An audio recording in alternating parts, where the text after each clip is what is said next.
Money politik itu adalah merupakan salah satu bentuk praktik korupsi dalam politik yang melibatkan aliran uang untuk mempengaruhi pilihan pemilih pada pemilu atau pilkada. Praktik ini seringkali digunakan oleh calon kepala daerah atau tim kampanye untuk memperoleh suara dengan cara yang tidak sah atau merugikan demokrasi. Jadi studi kasus kali ini kami membahas tentang pilkada serentak diwarnai tuduhan bagi-bagi uang, penipu kecil, tidak ingin memberi suara gratis kepada penipu besar. Yang dimana kita tahu terdapat studi kasus yang tertangkap terkait transaksional seperti di Timika, Papua, Pasuruan, Jawa Timur, hingga di Banda Aceh. Dugaan tersebut juga pembagian uang pada masa tenang juga ditemukan beberapa provinsi seperti Sumatera Utara, Jawa Timur, Jogja, dan sekitarnya. Sementara itu, diduga potensi pembagian uang pada masa tenang terdapat di Papua Tengah, Banten, Sulawesi Selatan, Maluku Utara, Jawa Timur, Bengkulu, Nusa Tenggara Timur, Nusa Tenggara Barat, Jawa Barat, Riau, Sumatera Selatan, dan Sulawesi Tengah.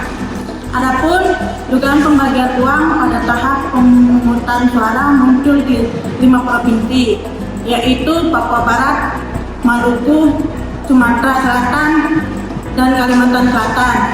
Di sisi lain, dugaan potensi pembagian uang pada hari pemungutan suara terjadi di Jawa Barat.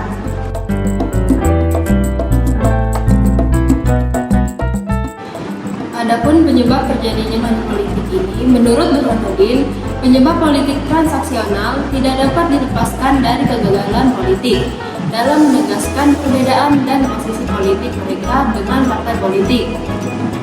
Menurutnya, pemilih cenderung menerima dan toleran terhadap praktik politik uang karena mereka tidak memiliki ketertarikan secara psikologis dengan partai politik. Ibaratnya, penipu kecil yang tak ingin memberi suara gratis kepada penipu besar. Pemilih melihat politik uang sebagai kompensasi kepada partai politik.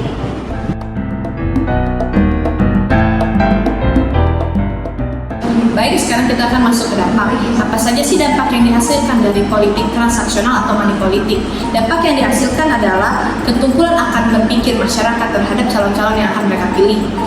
Dan sehingga diasumsikan bahwa pengampu kepentingan ke depannya tidak bukan bertarung secara berpikir namun secara berbisnis.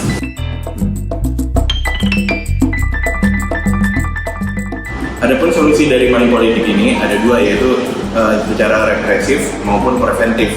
Secara represif sudah tertuang pada pasal 187A ayat 1 dan 2 di UU Pilkada, yakni setiap orang yang terbukti menjanjikan atau memberikan uang kepada pemilih dapat dipenjara paling lama 6 tahun dan denda maksimal 1 miliar rupiah. Untuk dari solusi preventif sendiri, itu ada pertama, pemerintah bisa menjamin kesejahteraan rakyat sehingga tidak tergoda dengan segelintir nominal yang ditawarkan oknum untuk memilih beberapa caleg yang sudah ditentukan. Kedua, adapun menimbulkan kesadaran bagi masyarakat melalui pendidikan politik yang lebih asyik sehingga politik tidak dianggap tabu bagi masyarakat ataupun membosankan.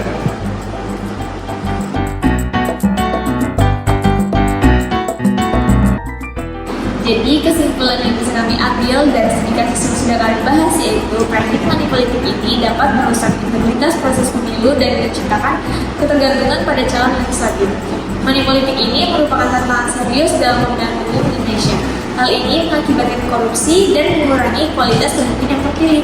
Praktik ini seringkali didorong oleh faktor ekonomi, ketidaktahuan masyarakat, dan budaya yang menganggapnya biasa. Untuk mengatasi masalah ini diperlukan pendidikan politik yang lebih baik, regulasi ketat terhadap dana kampanye, dan peningkatan kesadaran masyarakat agar tidak terjebak dalam praktik politik transaksional. Upaya ini sangat penting untuk menciptakan pemilu yang bersih, jujur, dan adil. Baik, sekian